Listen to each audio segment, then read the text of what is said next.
Happy Monday, sports fans. Hopefully, everybody had a wonderful NFL Sunday. Had ourselves some good games yesterday. My Packers, Sunday night. That was fun. That was good. The game of the week, the Cowboys Seahawks. It was entertaining to say the very, very least. We had some quality football from a fan perspective. This game breaks down.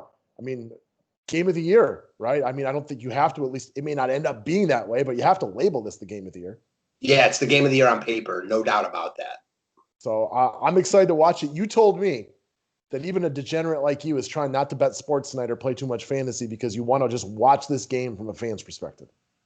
No, all I told you was that I'm more excited to watch it from a fan's perspective. I did not make any mentions of not playing, though. You said you didn't want to play as much, though, because you wanted to enjoy it a little bit and not be rooting for, player X to score touchdowns and just watch the game from a fan's perspective, which sometimes is nice to do.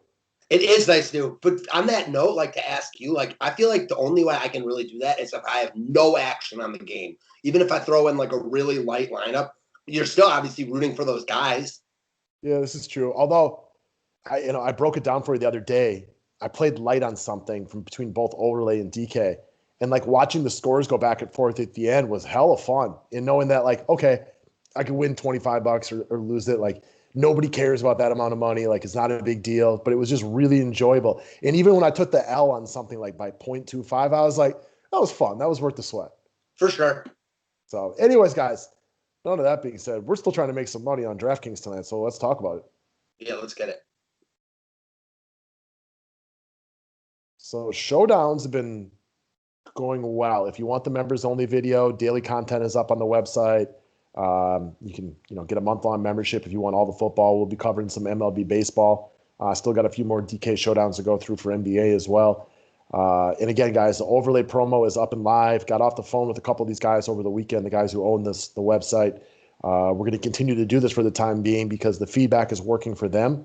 The matchup shop that we keep just talking about is growing exponentially quicker than I think they even expected it to. So we'll continue to push this, guys. If you've never played on Overlay and you sign up to play, make a deposit, screenshot it, send it to me. You get a free DFS 5-pack membership. The length of the membership goes on your deposit. You got to play the money you deposit, too. You can't just, put it in and draw it. But, I've had a couple of people do it already. $1,000 deposit for a free lifetime membership, double that money. So basically, you make $1,000 and get a free membership. Yeah, you really can't beat it. Check out the matchup shop, like you said, if you haven't. Deposit. Kill multiple birds with one stone and jump on it. And if you're listening and not watching, if you don't have $1,000 deposit, I understand. I completely understand that. And if you just want to do 50, we'll give you a free 2 weeks. It's just $100 deposit free month, $500 deposit free annual membership. A bunch of different ways to try to have some fun playing fantasy. But we are here to talk DraftKings, guys. Subscribe to the station if you're new to it. Do what my man Borat would do. Drop a thumbs up. And then let's talk about this guy. I think we're going to go off the radar right here and talk about Lamar. Nope, just kidding. Lamar Jackson will be massive chalk tonight for all the obvious reasons. I think the main reason we want to talk about him is we like to bring up one duh play to start, just kind of get things rolling. Lamar Jackson is the duh play. Just get him in your lineup. He's projected to be the highest owned captain. In my cash lineups, he's going to be my captain. And if you want to hear one thought about not playing him tonight, sign up, get a membership, and watch our members only video. Yeah, for you crazy GPP players out there that like to really try to approach things from a different perspective. That being said, man, if you're playing cash games and even most tournaments, you just lock them in. If you want to be different and not play him in the captain spot, I can understand that. But, I mean, it's really difficult not to play Lamar Jackson. Mm-hmm. So, all right, we'll move on. Let's get a little bit more complex here. So, we agreed. Our favorite pass catcher from the Kansas City Chiefs this evening is going to be a young man by the name of Travis Kelce going for $10K tonight. For me, what this one comes down to is most teams game plan against Kansas City to take Tyreek Hill out the best that they can. A lot of teams aren't successful doing that because they just don't have the bodies to do that. The Baltimore Ravens, however, do. They have multiple quality cornerbacks they can throw at them, double coverage, bracket coverage, safeties over the top. They're going to give them a hodgepodge of different defenses that are going to make life more difficult on them. Now, Tyreek Hill runs, a 2.240, so he can get away with things. But if we're going to bet on one Kansas City pass catcher tonight, it's Travis Kelce. He's a mismatch in every single game that you go after. The Ravens have multiple quality cornerbacks, so he's a guy that I expect Patrick Mahomes to lean on here. Yeah, I mean, listen, everyone loves Kelce. Most people refer to him as the best tight end in the game, and it's for games like this. He's about as consistent as they come. Tyreek Hill always offers that big play upside, and we talked about that on a members only video. But if there's a guy you trust here to be involved all game long, it's obviously Kelce. He's just a mismatch nightmare against any defense, including the Ravens. I brought that point up when I talked about Kelce in the write-up yesterday. Like, even against the vaunted Ravens defense, Kelce is just a matchup nightmare, matchup mismatch for anyone. You got to think, like, with those quality cornerbacks that Baltimore runs out, this is just – I expect him to have double-digit targets tonight, personally. Same. Okay. Let's move down the list. Next up, we're going to get a little bit more GPP-ish with you all tonight and talk about Mark Ingram, the second running back from the Baltimore Ravens. So they got Gus Edwards. They got J.K. Dobbins. I think Ingram's still the man, though. He's still the number one guy when it comes to taking carries in a situation like this. And I don't know if y'all know this, but the best way to stop Patrick Mahomes from scoring, keep that ass on the bench, baby. Like, he is a guy that is to be feared. And we've seen when Kansas City is in competitive games or games even that they lose, the other team typically controls the clock. And the best way to do that against a below average run defense is with a guy like Mark Ingram, who gets up for spots like this. In the same matchup last year, dude went for 100 yards and 3 touchdowns. I consider him preferable for GPPs, but like, if you think he's going to ball tonight, play him in cash then too. It's definitely a matter of how you think this game plays out. A lot to like about Ingram here if you think it plays out like you talked about. And the more we talk about this game, the more I think that's what happens here. Going into the playoffs last year, the Ravens were a lot of people's picks to be the Super Bowl, the AFC champ, go to the Super Bowl. They didn't work out. They lost to Tennessee, but they look like they're on a mission this year. Big time get up spot for both teams, more so the Ravens. Man, after what he did last year, we both like the cut of his jib. These are the games they brought him in for. There's a lot to like about Ingram tonight. I like it. Out of all the running backs in Baltimore, they don't give him a monster workload. You don't see him with 25 touches. But this game means a lot to Baltimore. We had a spirited little conversation on the members only video in regard to what was the best way to phrase it? Who is going to win this game? And we both think both teams obviously have a real good chance in this one. But for Baltimore to win this game, it's more important to them. This is a game that if Ingram's playing well, I could see him with a Baltimore high in the number of touches that he gets in the situations if he's playing well, because this game means a lot to them, I think. Mm-hmm. All right, let's move on to the next one. Let's talk about Miles Boykin, who is a wide receiver for the Baltimore Ravens. So through 2 games this season, Lamar Jackson has attempted 49 pass attempts. Not a very large number. We saw Joe Burrow double that in just 1 game before. Not a lot because they've been up in these games. They rolled on your Cleveland Browns. They rolled on the Texans in week 2.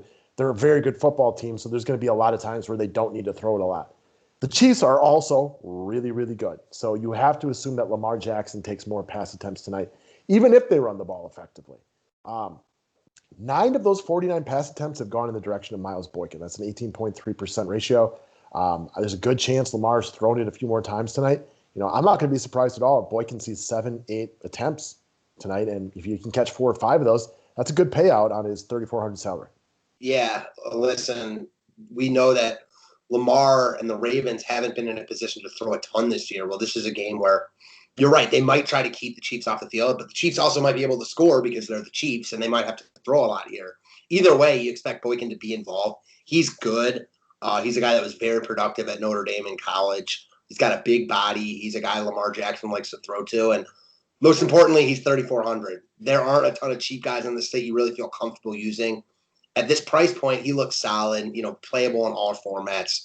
Probably preferred in cash games because he's going to get a ton of love, but there just isn't value plays on the slate to really be picky about. Yeah, I mean, I'm fine playing him anywhere. I agree with you, though. Like, he's definitely more of a cash game obligation for me because you're right. He's going to be wildly popular because as you scroll through and evaluate the slate, because of the $3,400 salary, he jumps off the page to you. Mm-hmm. All right, last up. We've added an extra pick this year into the Showdown videos. It's just kind of like one little bit more off-the-wall play. And the guy that we're looking at tonight for 800 is Nick Boyle of the Baltimore Ravens. Now, through 2 games, he's seen 4 targets, and that's not a lot, but we broke it down. Lamar's only tossed the ball 49 times, which gives him, 1 out of every 12 throws are going in his direction. Still, it's not a lot, but they could have to throw this game. What if Kansas City gets up, especially? Kansas City, even though we think it's a bigger deal for Baltimore to win this game, this is a get-up spot for Kansas City. Kind of a bad week 2 performance early on before coming back with the dub, going up against another team they know they'll be competitive against. You don't expect them to be any kind of a slouch tonight. And if they have to throw it more, bring in the number 2 tight end, Nick Boyle. You mentioned he just missed a touchdown in one of those 4 catches. He can be a factor on the goal line and play action. You can also win with a 0 on a dirt cheap guy if it allows you to get better players up top. This is less than 2% of your salary cap. Now, when you say win, just to be clear, you're probably not winning a GPP with him, but you can easily get the cash in all formats, and which is winning. On any given night, that's winning. I'm with you. Again, you talk about it. There aren't a ton of value plays on this slate. A guy that could easily see 5 targets tonight, potentially a couple red zone targets, and it's only 800. He makes a lot of sense. There's studs that we want. They're hard to get to, especially when you captain a quarterback. Boyle makes it happen. If you're trying to roster 4 studs, you have to look at somebody like this. Is he a lock for targets tonight? Of course not. That's why he's $800. You have to go into it assuming that, the likelihood of this guy catching a ball is decent. The likelihood of a 0 also decent. The likelihood of him blowing up, they're small, but it's not insane to watch a no-name tight end like this, number 2 tight end who gets no focus, to catch 2 touchdowns. It's not likely, but it's not something that we haven't seen before. Last night we saw Mercedes Lewis and Robert Tonyan catch touchdowns each. Yeah, both of those guys were together on the winning lineup in tournaments. So there you go. Exactly. So that's Nick Boyle. I mean, the most important thing about this, right, is he's only $800. Mm-hmm. And he actually plays occasionally. So that's it, guys. That's what we got for this. I want to wish everybody best of luck this evening. Let's keep knocking down these showdowns and go win yourself some of that cheddar. Thanks, guys.